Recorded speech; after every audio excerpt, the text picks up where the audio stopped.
नमस्कार. योगेन चित्तस्य पदेन वाचा मलं शरीरस्य च वैद्यकेन व्यपाकरोत्तं प्रवरं मुनीनां पतंजलिं प्रांजलिराणतोस्मि. योग म्हणजे काय आणि योग मानवाला मानवी जीवनाला अर्थ प्राप्त करून देण्याकरिता योग हा अत्यंत महत्वपूर्ण असतो. जे ज्ञानी लोक आहेत, जो ज्ञानी वर्ग आहे, त्यांच्यासाठी ज्ञान योग सांगितला गेलाय. जे कर्मयोगी, जे कर्मामध्ये ईश्वर शोधतात किंवा कर्मामध्ये समर्पणाची त्यागाची भावना जे पाहतात, त्यांच्यासाठी कर्मयोग सांगितला गेलेला आहे.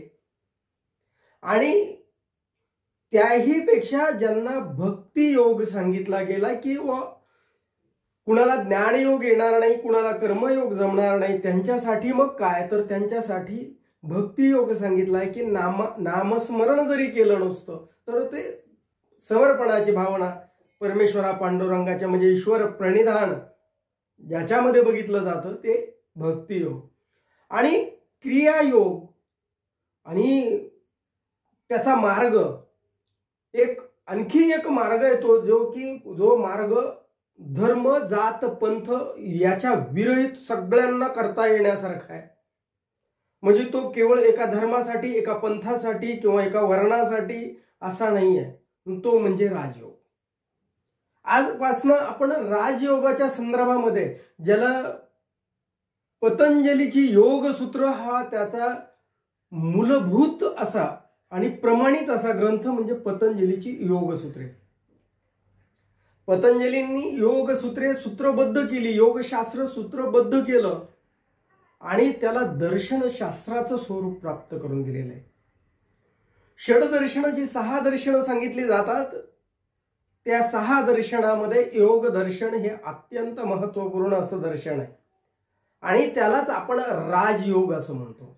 म्हणजे मानवी जीवनाला अर्थ प्राप्त करून द्यायचा असेल तर आपल्याला ज्ञानयोग, कर्मयोग, भक्तियोग अथवा राजयोग, आणि ज्यालाच आपण तो राजयोग, आजपासून आपण राजयोगाचं म्हणजे योग दर्शन ज्याला पतंजलीची योगसूत्र आहेत त्याचं आपण निरूपण करणार आहोत. ते का करणार आहोत, त्याचं कारण काय, म्हणजे योग कशासाठी आहे, म्हणजे जसा मोक्ष प्राप्ती, मोक्ष म्हणजे काय हो, मोक्ष म्हणजे पूर्ण आनंद, पूर्ण सुख, म्हणजे दुःखात पासून पूर्णपणे मुक्ती मिळवण्याकरता कोणता तरी एक योग व्यक्तीच्या जीवनामध्ये असावा. आणि मग प्रत्येकाची क्षमता वेगळी, प्रत्येकाचा विवेक वेगळा, प्रत्येकाची ग्रहण करण्याची क्षमता वेगळी, त्या अनुरूप आपण या योगशास्त्राचं किंवा या राजयोग, कर्मयोग, ज्ञानयोगाचं निरूपण आपल्याला सांगितलं गेलेलं आहे. पण राजयोग असा आहे की तो केल्यानं काय होतो. पतंजलीचं योग दर्शन आपण योगसूत्राचं निरूपण करणार आहोत. यानंतर रोज सकाळी आपण पतंजलीच्या योगशास्त्राच्या जे काही योगशास्त्र दर्शनशास्त्र आहे त्याचं आपण एक निरूपण करणार आहोत रोज. त्याला काय होणार आहे म्हणजे पतंजलींनी सांगितलेलं आहे की यानं जी सूत्रबद्ध केलेली आहेत त्यांनी काय होणार आहे तर तुम्हाला क्लेशापासून मुक्ती होणार आहे. म्हणजे जी तुमच्या जीवनामध्ये दुःख आहे ते मुक्त होणार आहे. म्हणजे त्याचा जर मुक्ती मिळवायची असेल तर काय करायचंय तर हे सर्वांसाठी आहे, मानवी जगतासाठी. कोणत्याही धर्माचे असा तुम्ही, कोणत्याही जातीचे असा, वर्णाचे असा, पंथाचे असा, सर्वांसाठी पतंजलींनी जी सूत्रे सांगितली आहेत, जी योगशास्त्र दर्शनशास्त्र सांगितलंय त्याचं निरूपण आपण करणार आहोत.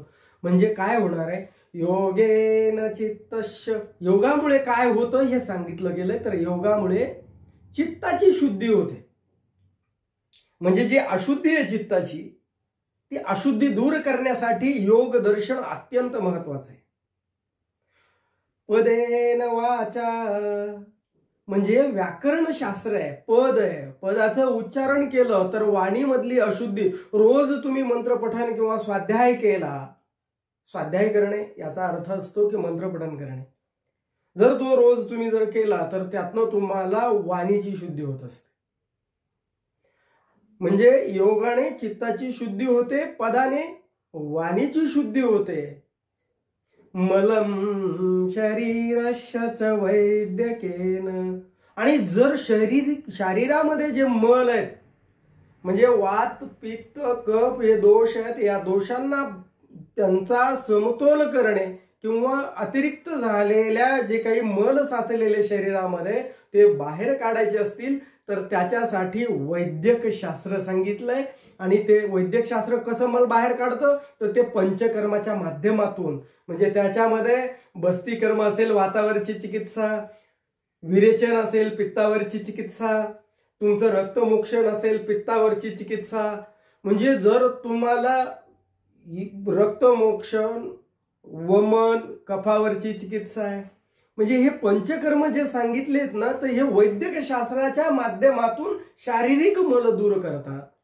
आणि त्या पतंजलींनी या तिन्ही शास्त्रामध्ये पारंगत असलेले, तिन्ही शास्त्रामध्ये निष्णात असलेले पतंजली, त्यांनी या सर्व अशुद्धी दूर केल्या.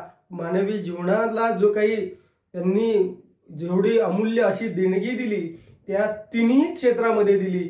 त्यांनी पतंजलींनी योगशास्त्र दिलं, पतंजलींनी व्याकरणावर, पाणिनीच्या व्याकरणावर भाष्य केलं, आणि पतंजलींनी आयुर्वेद शास्त्र सुद्धा, जी चरक संहिता जी आहे ना आयुर्वेद शास्त्राचं सुद्धा, म्हणजे पंचकर्म जे म्हणतो आपण ते आयुर्वेद शास्त्र म्हणजे वैद्यक शास्त्राचं सुद्धा त्यांनी अतिशय एक महत्वपूर्ण ग्रंथ तयार करून ठेवला.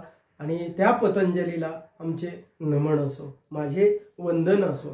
म्हणजे योग का शिकावा आता लक्षात आलं असेल की तुम्हाला दुःखमुक्त व्हायचं असेल, रोगमुक्त व्हायचं असेल, व्याधीमुक्त व्हायचं असेल तर तुम्हाला योग लागेल.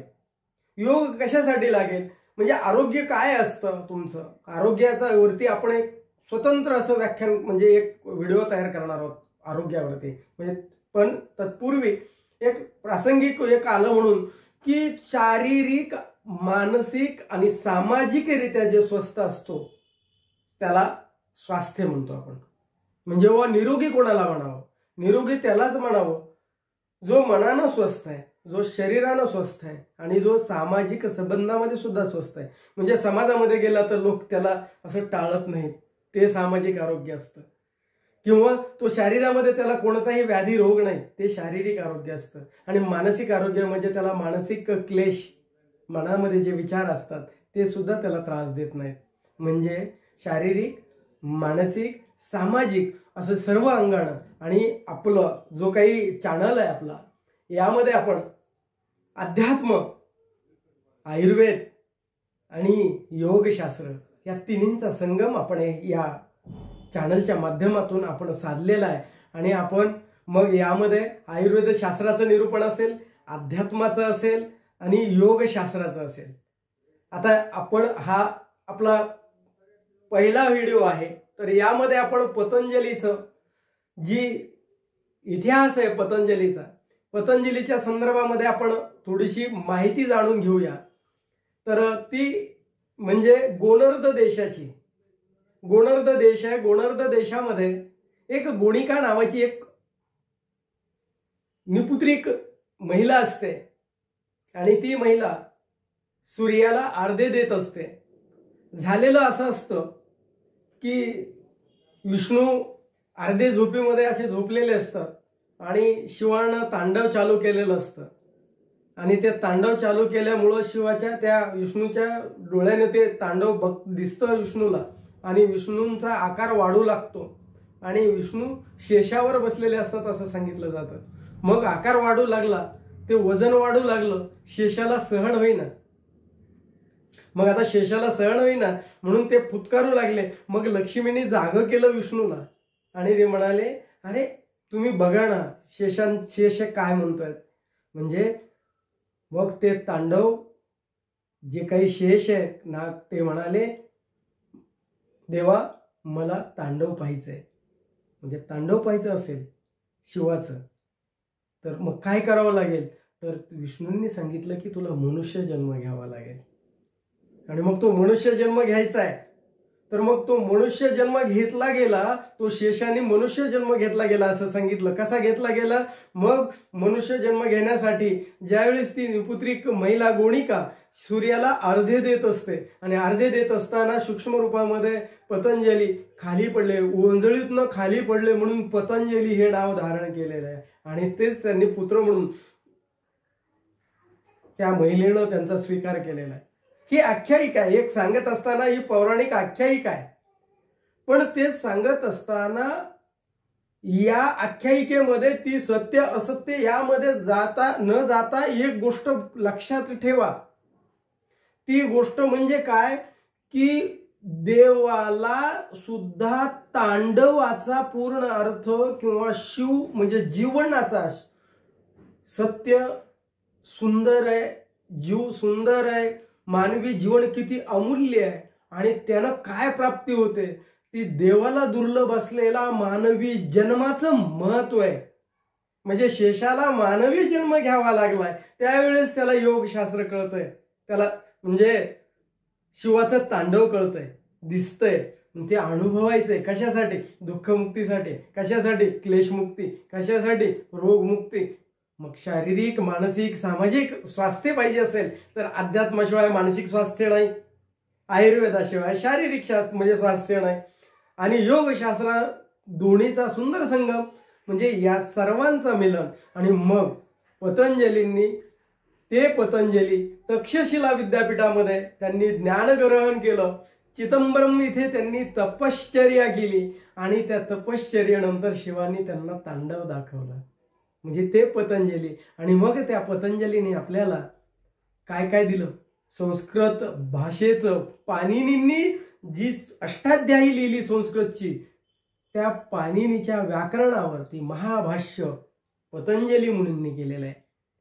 दुसरं महत्वाचं म्हणजे त्यांनी एक चरक संहिता जी आयुर्वेद शास्त्राचा मूलभूत ग्रंथ आहे तो त्यांनी मूलभूत असा तो आयुर्वेद शास्त्राचा प्राथमिक आणि प्रमाणित ग्रंथ लिहिला, तो त्याला चरक संहिता असे म्हणतात, तो त्यांनी लिहिला असं सांगितलं जातं. आणि तिसरं म्हणजे त्यांनी योगशास्त्राची सूत्रबद्ध करून मानव जातीला दुःखमुक्त रोगमुक्त करण्याचं कार्य केलेलं आहे. यानंतर आपण पहिलं सूत्र, योगेन चित्तस्य पदेन वाचा मलं शरीरस्य च वैद्यकेन व्यपाकरोत्तम प्रवरं मुनीना पतंजलिं प्रांजलिराणतोस्मी.